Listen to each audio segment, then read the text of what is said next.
We're back. Yes, church, this has been a great segment, and the topics are phenomenal. I think they are informative, but we gotta, I want to find solutions for it. But let's talk about what we can do, or what are some possible solutions to help.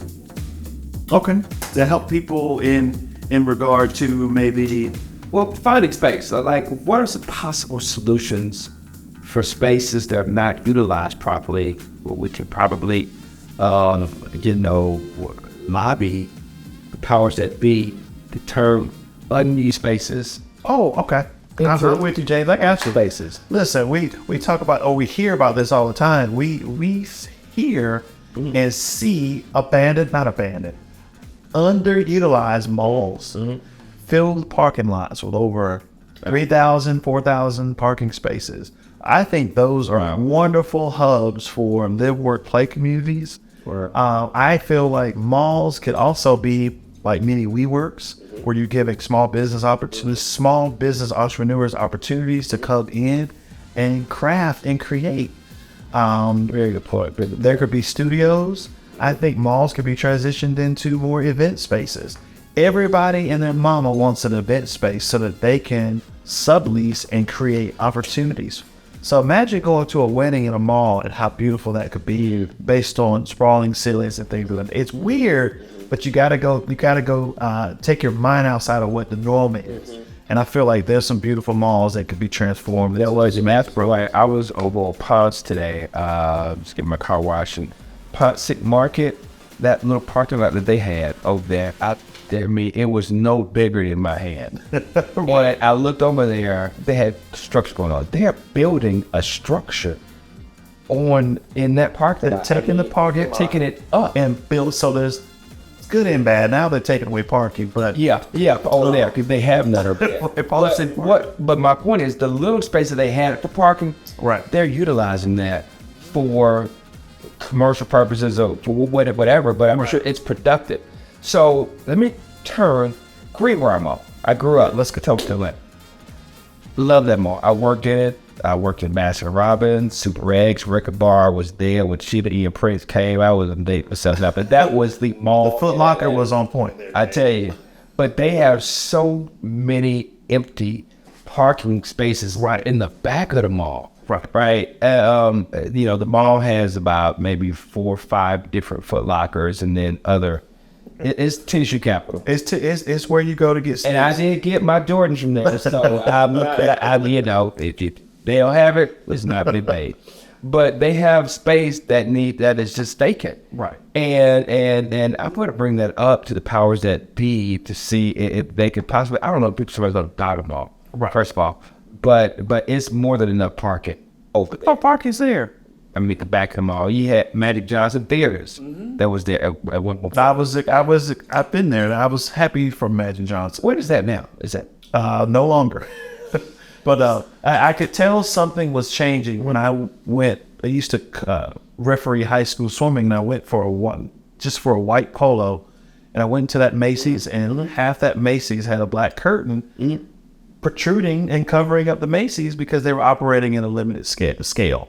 And it just kind of wore my heart down, because I grew up in DeKalb County, so I saw South DeKalb Mall and how that Macy's took a dive down. So I almost saw the writing on the wall. Yeah, all these businesses that they're having to pivot and shift the way they do business, like churches. A lot of churches are closing now. Yeah, fortunately. I mean, everybody's going to church online. Hello, I mean, people don't really go out in the numbers they did before to churches.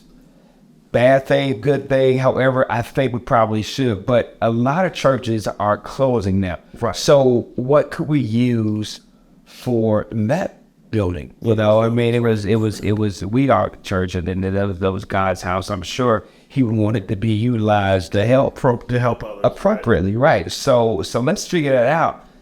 These churches that are dilapidated, or they don't have, the membership that they need to sustain the mortgage payments and what they have to do to keep a church functioning. That's a good idea. Yeah. I do see some churches turning into commercial plazas.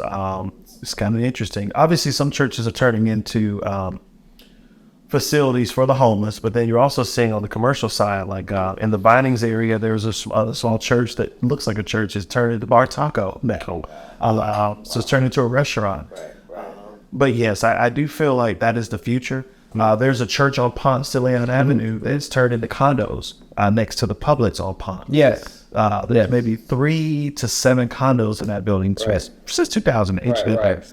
But Well, I mean, it's I have seen them shift. It's the Bible Buzz. Right. It was a church on every corner. Every corner. Like a Waffle House. I know, find a church somewhere you can always go in the South, in Atlanta, for a church. And it was a time for that. And the time is still now. I think people still need to have that spiritual connection. Right. But for some reason, everything is shifting and we're pivoting into the way everybody does business. Right. Not just, agents or investors or whomever, but everybody needs to really, I think, take a step back and reassess if it's working for you. Great. Figure out how to do it better. If it's not working for you, then we have to pivot. You have to pivot and find out what you're good at. Yeah, that's one thing I love about our industry is things are constantly changing, so it's forcing us to change with it. And I think that, to your point, malls, churches, and just larger commercial entities, they have to find ways to be more efficient. Sorry to say, I'll go even deeper with you.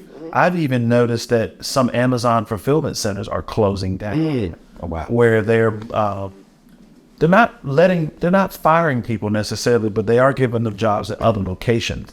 So I have seen to the space where you can have just commercial spaces that are too big and they're not really being utilized. So what I tell you, Amazon, as big as Amazon is re-shifting and re-outsourcing fulfillment centers. Right. What should other businesses be doing? And this church thing is really on me. Yeah. Because I'm not saying you can't have church. Yeah. You can have church, but you could also have something else. You could have something else. Right? That will help, like I said, homeless people, that will help fulfill, the mission of the church. The church. Right. And it just sits there. And like I said, the parking space, every piece has been land right now in Atlanta and most other places I'm running or big cities, very, very valuable. So we got to figure out how to get the best use out of what we have for the time that we have it. For some of our listeners, if you got ideas, let's brainstorm, because that's what this is about. So that's what this is about. Continue to push breaking barriers and continue to break barriers on what the future can be. In your city or Atlanta, wherever you are. Right. Because we're all going through the same. I think people are so hung up now. Yeah. And everybody tries to be so politically correct and PC. And people are actually scared. So they're scared to say anything. What they want to say, what's on their mind, they feel like, it has to be a right way of saying it. There is no real right way of saying anything, because you're going to offend somebody somewhere at some time. So at the end of the day, say what you got to say in the best way you could say it, and let's hope for the best. Hope for the best. Right. Because it's your intentions and your spirit behind what you're saying that counts. They count. Now charge to my head, not my heart. Not my. Because I have a mouth. I may say things, but my intentions are always great. Well, Jay, I've heard good things, nothing but good things about it. It all depends. But we got to give people answers and solutions to what's going on, because I have a lot of friends in the industry who are struggling right now to make ends meet, and they can't seem to make them meet. So what say you other than what we've said so far? Is there anything else that you could think of that would kind of help somebody, give them a word or something?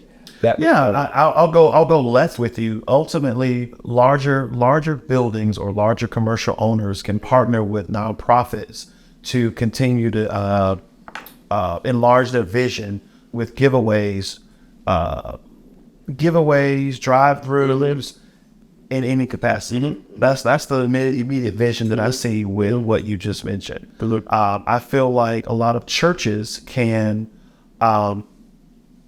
deed their land to local developers to create affordable housing through some of their parking lots. Yeah. I noticed that we had a Christmas annual holiday party for our office, and we approached the church about using their parking lot. He said, well, only if you make a donation to the church. So we made a small donation to the church to utilize their parking lot, but that was an income producer for that church. So there are ways that churches could, if we're talking about the commercial side, we're going back to the churches. There are other ways that churches can thrive, and that could be by maybe partnering with smart car companies. What do you call the bike? So the bike companies. Yeah, the revenue streams. Yeah. And I mean, you're catching me off guard with that question, but I like where you're going. Well, see, some things that I have on the tip of my tongue. Everybody, I just heard Ford had this new prototype of a car. I've heard about this. So these electric cars is amazing. So say you have a bad month, you forget to pay your car note. Okay. Somebody said that they have the ability now, or they will have the ability to go in and shut your car down. Oh, that's a great wire. So, but think about it though. From a business model, I have the business model, then a legal side, and then a practical side. But business-wise, right? If I'm giving you a car and you are behind on your car note, and this is like 3 months, I say 1 month, say it's 3 months. Try the car, you try to collect, you're not paying. You just drive it in the middle expressway where, boom, shut down your air. They shut down, they start taking things from the car, and you end up on the side of the road. Now, that could be a nightmare. Well, I know if you don't pay your HOA in some communities in Atlanta, they'll shut you out of the gate. So the infamous joke was there was a condo for rent at not Phipps Plaza. Oh my God, at the Ritz-Carlton, adjacent to Phipps Plaza. Mm-hmm. And the condo was for sale, but the agent said to us, well, you got to park on the street because the seller didn't pay their HOA, so there is no gate access. Wow. Got to park on the street and walk to the front door. But that is their goodness. But yes.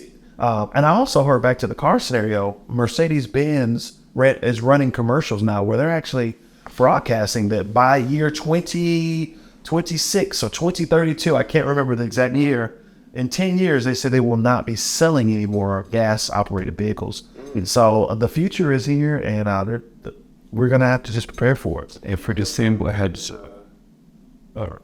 they got a subscription for heated seats now. Oh. What's that?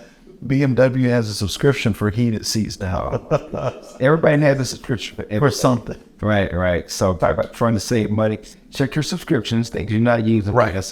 Because I had plenty of them on my credit card. And I said, where am I paying $18,000? I said, $4. Right. Oh my God, it's something I signed up for 2 years ago and have never used it. Right. So those are the ways like that we can actually do that. But I'm hoping that our viewers, it will provoke thought into what you're doing and how you can save money. All those gym subscriptions that you pay for that you don't use, storage facilities. Hey, run the company. It's time.